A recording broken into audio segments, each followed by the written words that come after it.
SOAR is our outdoor adventure recreation program, and it entails taking students on trips off campus. So we'll go to do outdoor adventure stuff like whitewater rafting, kayaking, hiking.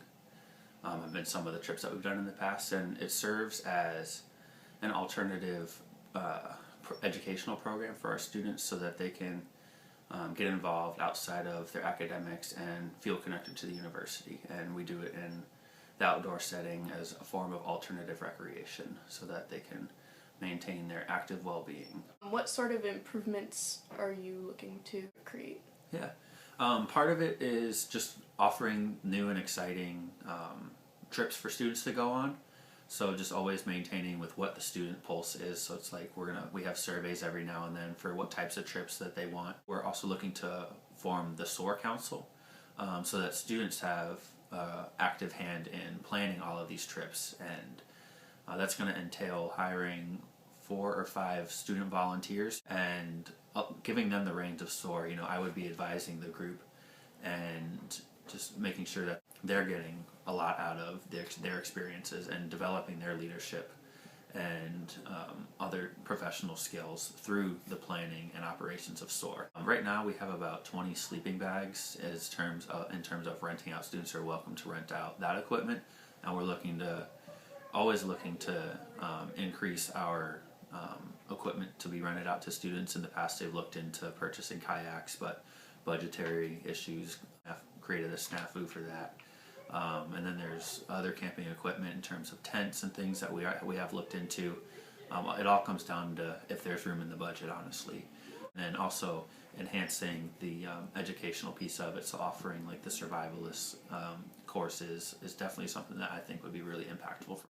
Are there any sort of interesting or funny stories about trips that you'd like to share, that either that you've witnessed on the trips or that you've heard of from past trips? Yeah. At whitewater rafting, we stayed at a facility where they run a children's home, and it's this giant area that they have. It was beautiful there in terms of the weather and scenery. The sun was out every day and it wasn't hot at all, and we stayed up late into the night playing Mafia, a common team building game, and students just greatly enjoyed that. Making fun of each other, and not making fun, but having fun with each other in a playful manner, and just it really shows that there is the opportunity for camaraderie outside of classes and the residence halls. So that's something that I find really exciting, to see students really come together.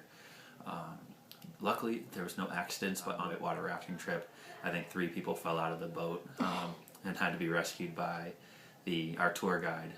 In each boat they just reach back and scoop them up like nothing happened, and they do it for a living. So it was really interesting to see. It's like all of a sudden we're going over a raft, and then all of a sudden, oh no, Heather's gone, where'd she go? And then next thing we know, she's in the back of the boat beat with the tour guide. So it's always really fun for students to see that. Would you say that going on these trips is a good thing for students who are otherwise having difficulty forming bonds with other students and making friends? Oh, absolutely, 100%.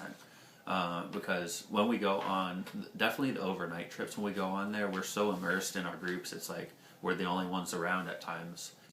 When we were doing community service, everybody's doing the community service together. So, they're talking, they're joking around and making it fun for one another, and learning more about each other and creating those connections with other students. And then as we go through, the outdoor adventure component of it, whitewater rafting really creates a bond. It's a very fast-paced type of experience, to where it's like, oh gosh, we're doing this, and it's very team-oriented because the 6 of you in your boat are going down these rapids. It's like dangerous, you're scared, you're vulnerable, and you're seeing each other's reactions, and you're all coming through it together. So how does Stetson ensure that the SOAR trips aren't a financial or legal liability for the students or the university? Is there some sort of insurance policy involved? Yeah, there definitely is the university insurance that goes into it. And then every student fills out liability waivers saying that they know that they're participating in potentially risky activities. But obviously, in terms of preparing for the trips, we make sure that they are fully aware of what they're going to be doing, and they're briefed on some safety instructions from our staff as well. as the staff of the facility that we're there. So we really do create that environment to promote the safe behavior at all of these activities because, like you said, they are dangerous at times. No SOAR trip has had any accident so far, knock on wood. And I'm pretty sure it'll stay that way. Do you personally feel that taking part in these activities is an important part of personal fitness?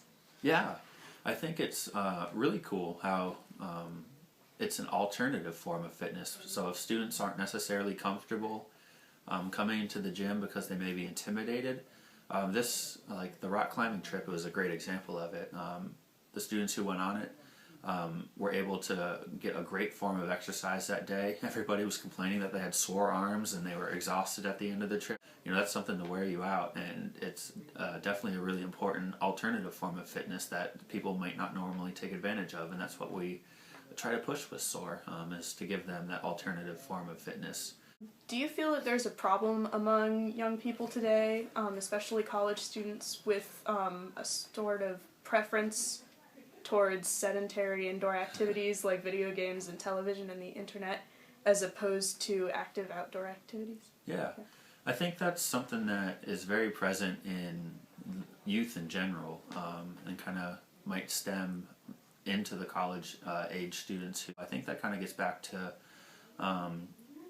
instilling the values of fitness and exercise and wellness into our youth so that when they come to college they are properly prepared for living a balanced lifestyle, because there's a lot of stressors that go into being a college student. They have the social integration, they have academics to worry about.